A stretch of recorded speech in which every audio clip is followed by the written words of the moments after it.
Right, so maybe it's going to start now. Yes. And will I get any sound out of it? No. This is me, and I'm doing this, and hopefully it can be heard. Let me just go on to... It's a normal car crash, don't worry about it. It's what I normally do. I like to make sure it's working because there's nothing worse than doing these things and finding it's not working. So let's have a look. It's not there. Do a restart on there. It says live. It's not doing anything. So why isn't it doing anything? It says start stream. It says supposedly putting a stream out. Oh, I do love this system. Not. There should definitely be home, videos, shorts, and lives. And live should have... That's an old one. Live should have...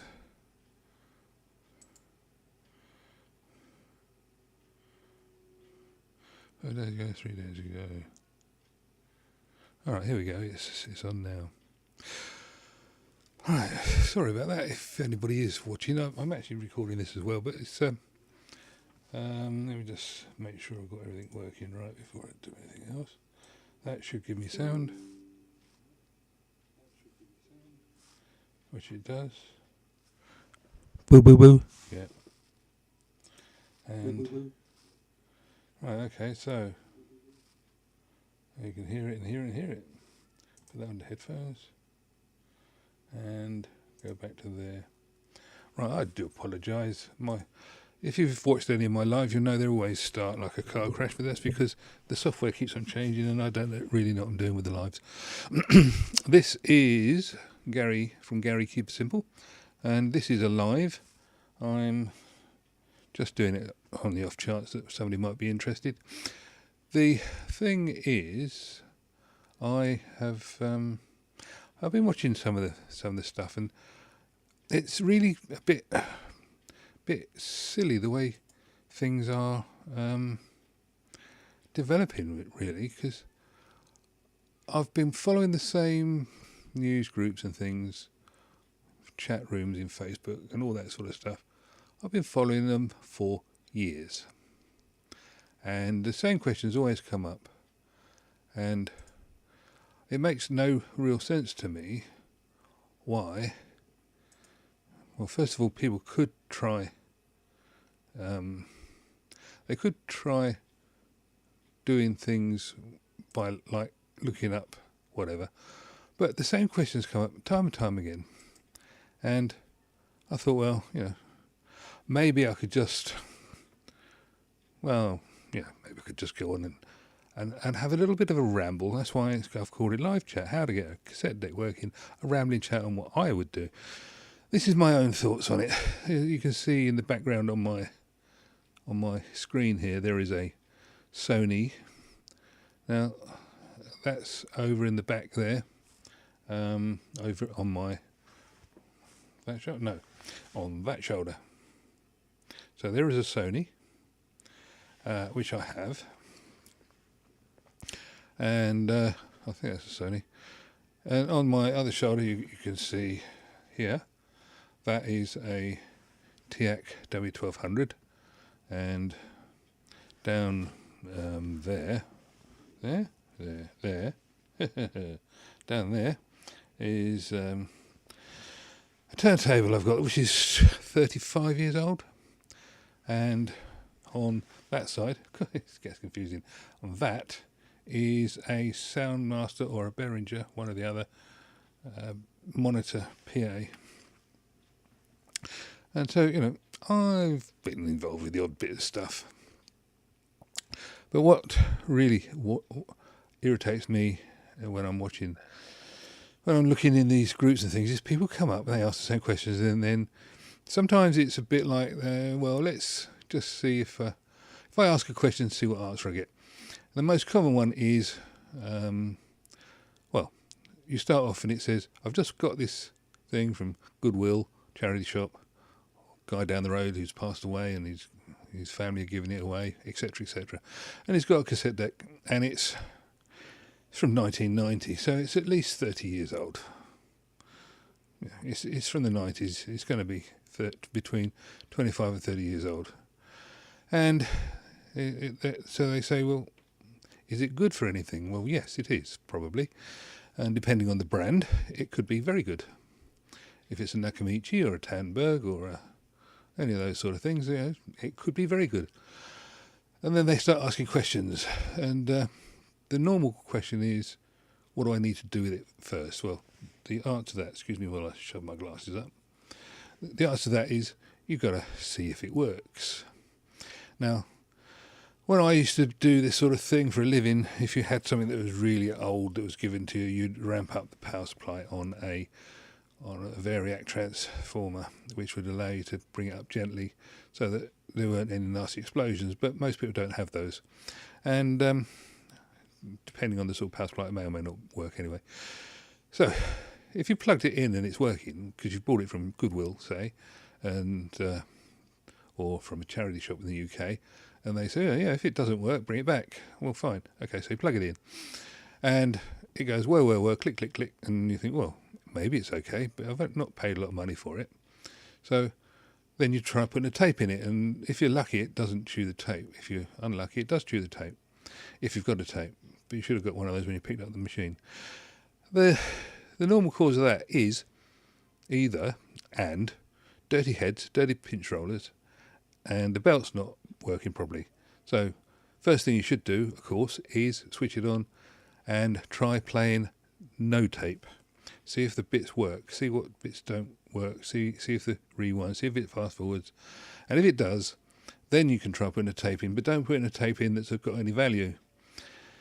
If you put in a tape having cleaned the pinch roller and the heads with something like a Q-tip, as seems to be the favourite name for them, but a cotton bud or an earbud, whatever you want to call it, and a bit of alcohol. If you haven't got any rubbing alcohol, 99% isopropyl or anything like that, then you could literally use a bit of scotch or something similar, or meths. You're not going to be bathing it in it, you're just going to be using it to get rid of any sticky residue. So that's all you want to do. Quick brush over with some alcohol over the heads, over the pinch roller, and having made sure that everything's moving, try putting a tape in it. If you're lucky at this point, the thing will jump into life and the VU meters will move, or the displays will move, and you're up and running.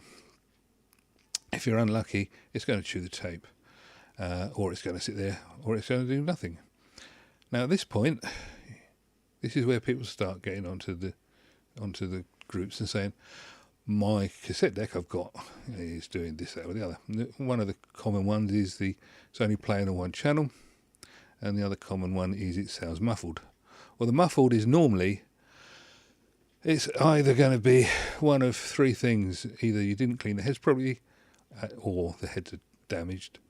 The tape isn't tracking correctly over the heads, or maybe, just possibly, the head's out of alignment. Most people leap for the head out of alignment thing. This is not the one to go for. This is the last thing you should go for. Look at the heads, see if the heads are actually see if they're still sealed, see if they look like they're straight. Do not grab a screwdriver and start poking it, because A, you could damage it, and B, you could misalign it, and if there's nothing wrong with it to start with, why do you want to break it? You've bought this and you want to get it working. If it's muffled, clean it, and then clean it again. Make sure the tape that you're running through it, make sure that it's running smoothly. Have a look and see if the tape has got wrinkled edges or creases in it. If it has, then that's what your problem is. The tape is running off true. If it hasn't, then maybe there's something else. Most common problem then would be the record switches. These are fitted, depending on the machine. They're normally they're normally about, if you look at a pen, they're normally about that long, as in about that long, and they've got a thing on them and it's soldered to the inside of the board. So to do this, you're going to have to take the lid off it and look inside. Now, if you've never looked inside a cassette deck, if it's a modernish one, one of the later ones, it's going to have hardly anything in there. If it's one of the earlier ones, or if it's something like a Nakamichi or a Tamberg, it's going to be absolutely jam-packed full. This is going to scare the crap out of you, because if you're not into this sort of thing, you're going to look in there and think, oh my God, something crawled in there and died and spat out all this wire or things. This is not this is not going to help. But look for the switches. If you can see the switches there, you can actually operate them manually. You can just sort of shove them with your finger gently. You must never push anything firmly or hard, because you'll break things. One of the problems with people trying to repair cassette decks or any electronics is that if they're old, the wires will be brittle. And by brittle, I mean stiff. They won't have moved for a while. They could be cold. Doesn't matter why they're stiff, but they're going to be stiff. And if you start pulling them around, almost invariably, because they're old, they will, one or two of them will snap or will damage the board they're mounted on and will cease to work properly. This is where most people come unstuck. And if you're not equipped with a soldering iron and the ability to put the things back in the right places, then the cassette deck's not going to work. So don't go pulling the wires about. Don't go shoving things firmly out of the way. Be very gentle. If it is the switches, then you should get some crackling and maybe it'll clear itself up. If it isn't the switches, then you won't get any particular benefit. Ideally, you should put some what's called deoxit or contact cleaner. Do not, and I repeat this, do not use WD-40, the stuff that you use on your car to get through the puddles. This will do nothing but damage to the machine. At the best, it will do nothing, and at worst, it will actually make the machine unusable. So do not use WD-40, but if you can find some contact cleaner, then use that. That will do the job quite nicely. You spray the switches, and then you go back and try again.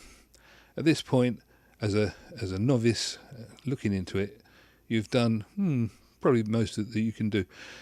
If you find that the belts, right, so that's hopefully now working and you're up and running.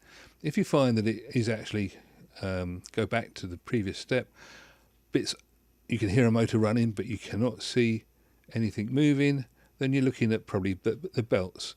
Now the belts will have melted or will have fallen off or just stretched. Depends on exactly what model you got, and it depends on what belts they were fitted with and how long ago, and if they've ever been changed.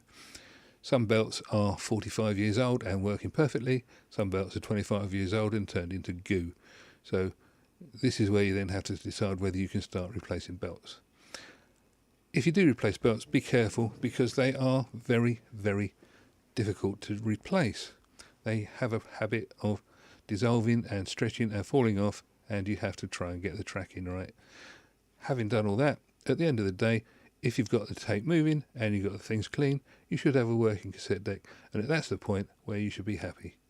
And that was the end of this conversation. So I hope it's done something for you, and hopefully I'll see you another time. Bye bye.